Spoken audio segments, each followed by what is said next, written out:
ways to improve teaching and to ensure that it is effective. And finally, I get to evaluation, because evaluation is actually a tiny aspect of the whole puzzle for producing effective teaching. We're in a policy context where focusing on teacher effectiveness through evaluation is seen as an important path for education policy. And surely, I've been saying for 20 years, we need new approaches to teacher evaluation. Nobody would doubt that, and I did a study at the Rand Corporation when I was there in 1980-something about teacher evaluation models, and we found it was a wasteland out there for the most part. And we did document the first peer assistance and review model in Toledo, Ohio, as one of the shining lights on the landscape. But there still is a long way to go in getting good evaluation. We now have value-added models that are promoted as tools to accomplish this goal. And the question is, what should we do in this domain to really help teachers improve and to make good, timely, expedient personnel decisions? There are researcher concerns about value-added modeling. It seems like an obvious thing to do. And in fact, I was once a proponent of value-added modeling. I've done a lot of research that uses VAM methods myself in large-scale studies.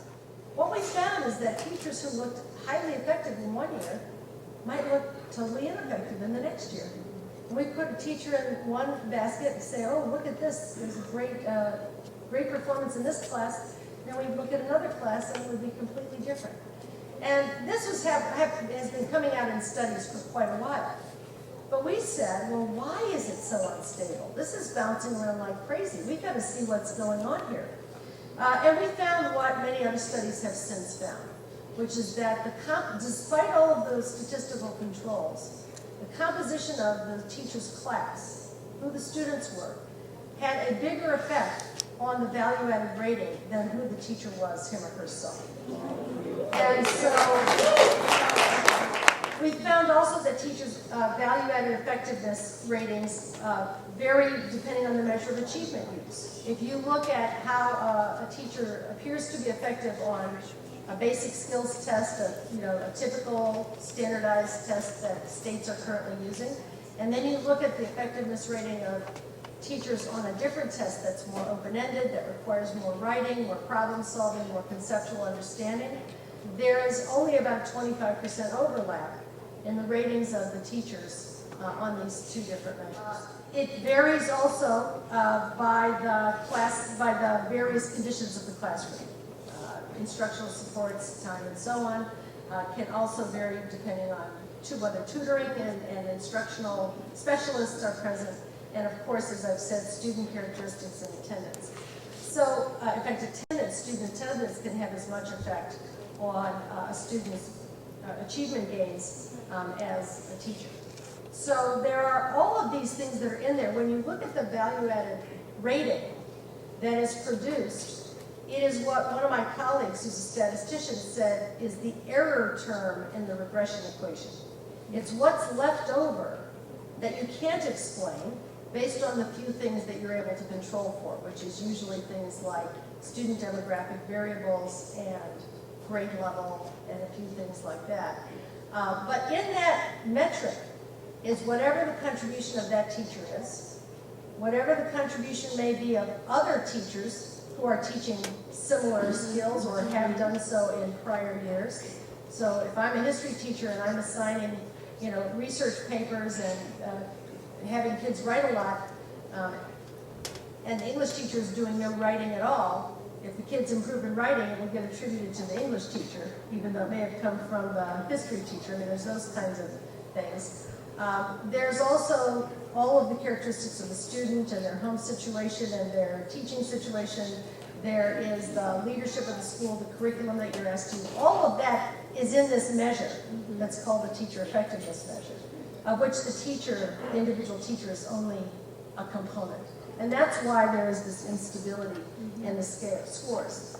Tim Sass did a study looking across 5 urban districts at how teachers' scores changed from year to year. And if you think about grades A, B, C, D, F, as though we took each quintile, a teacher who got an A across these 5 districts, teachers who got an A in the first year, in the top quintile, were most likely to get a B, C, D, or F in the second year. 70% of them changed their grade, and about half of them got below the average. Those who had an F in one year were most likely to get a different grade in the subsequent years, and about half of them would be above the average. So there's that much movement. In our study that we used to look at what was causing the movement, we found teachers like this one, who in year 1 was in the bottom decile of value-added rankings, and we put her in the ineffective pile. Then we found that in the next year she was in the 10th decile, the top 10% of teachers. So we put her in the effective pile. We said, what's going on here? This is a teacher in the same high school, teaching the same course, not a beginning teacher. The model control for prior achievement, demographics, and school fixed effects, which gives you an extra control. But what was going on was that in the first year, 60% of her students were English learners. In the second year, less than 5% were English learners. In the first year, most of them were low income and Latino. In the second year, the demographics had changed. And in the second year, she had had parents with higher levels of education.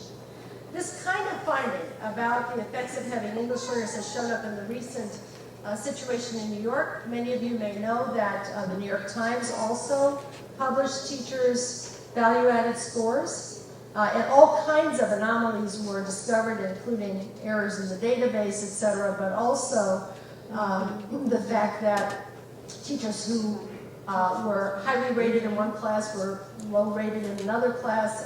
The teacher who was dubbed the worst teacher in the city turned out to be a highly respected, much admired teacher of new immigrant students in a local elementary school. Kids taking tests in English before they spoke English. The other thing they found there is that teachers teaching gifted and talented classes, the kids had maxed out on the tests, so they couldn't show growth. So none of those teachers could be found to be effective. Very few of the teachers teaching new English learners could be found to be effective. Not very many special education teachers could be found to be effective. They made a decision they were not going to initially tenure teachers based on that measure. So whole groups of teachers were unable to be tenured based on those very squirrely measures that changed so much from year to year. In New York, a third of the principals in the state have signed a letter to the Board of Regents protesting the teacher evaluation system and suggesting that they will not want to use it because it will, in fact, inaccurately identify teachers. That we need an evaluation system that takes student learning into account in appropriate ways, that allow accurate decision making, and support teachers in learning how to improve their craft on a continual basis. And we're going to have to look beyond, I think, the early promises of value-added measures to find that accurate, fair, and educative system. So what do we know from other research about how to build an evaluation system that would support effective teaching?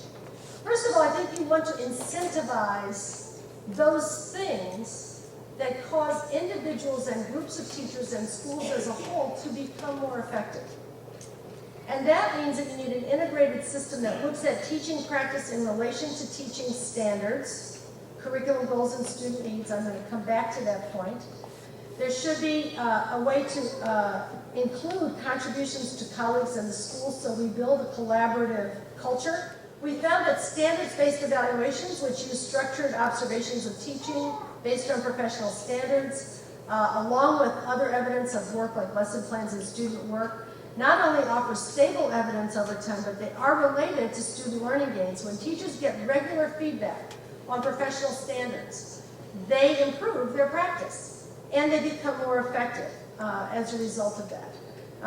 The Danielson framework that many of you probably know, because I think it's been used in LA, is one such measure. There are other tools available. This is based on the California Standards for the Teaching Profession in a district near me in the Bay Area. And it provides indicators of how teachers are practicing and can provide a basis for strong feedback. We need to use multiple data sources to reflect practice and learning. Observations, in person or video, including some by experts trained in the content area as well as in evaluation. At tenure, where the decision for the evaluation decision has to be rigorous and meaningful, we ought to have some way to include content experts in the judgment about teaching practice, even if we can't do it every year in the standard evaluation cycle. But all evaluators should be trained in evaluation strategies and in how to look at instruction. We should look at evidence of practices that support student learning. It's not just what you'd stand up and do in the classroom.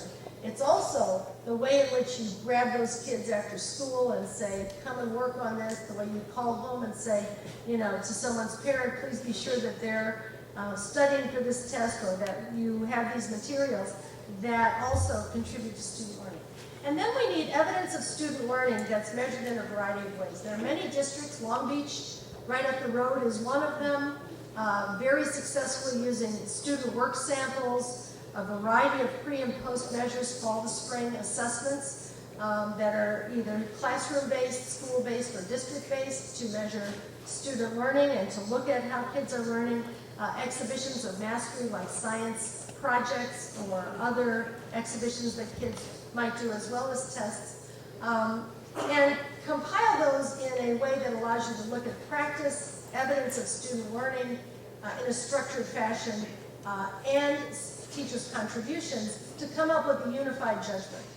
Value-added measures might play a role among those many measures if one looks at them in full understanding of the limitations that may attach to them.